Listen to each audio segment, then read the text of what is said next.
Using a 19mm socket, let's go ahead and remove our lug nuts.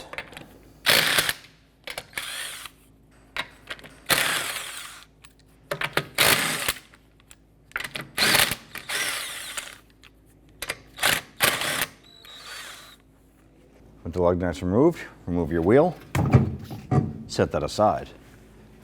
Using a 14mm wrench, we're going to go ahead and put it on the lower nut here. Using our number 5 Allen head wrench, we're going to go ahead and install this in the back.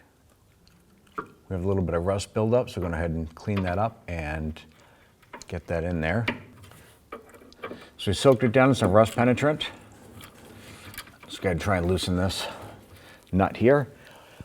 Water seems to be rusted pretty good, so we're going to go ahead and use some heat on this to try and loosen this up a little bit. So let's go ahead and do that.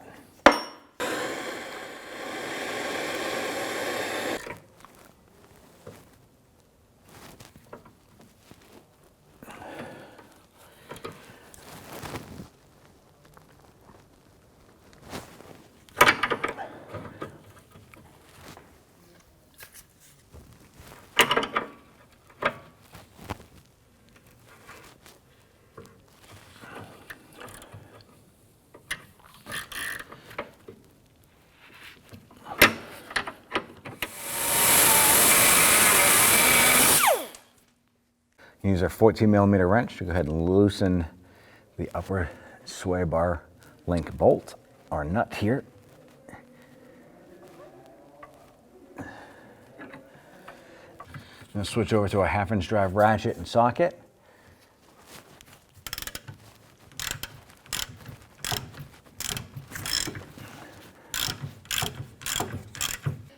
Now that we have our nut off, we're going to go ahead and remove the sway bar end link. Now on the inside of our sway bar end links, there is a small hex head nut here. We may be using that to secure or hold while we tighten up the nut here.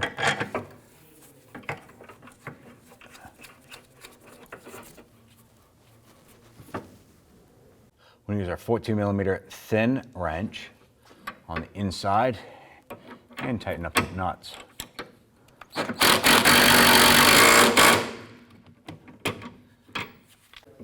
I'm going to go ahead and torque these nuts down to 29 foot-pounds.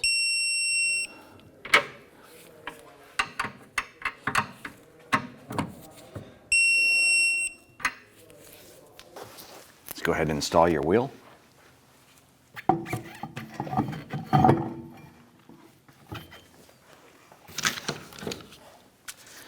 Go ahead and get our lug nut started here all by hand. Once we get these all started, we'll go ahead and snug them down.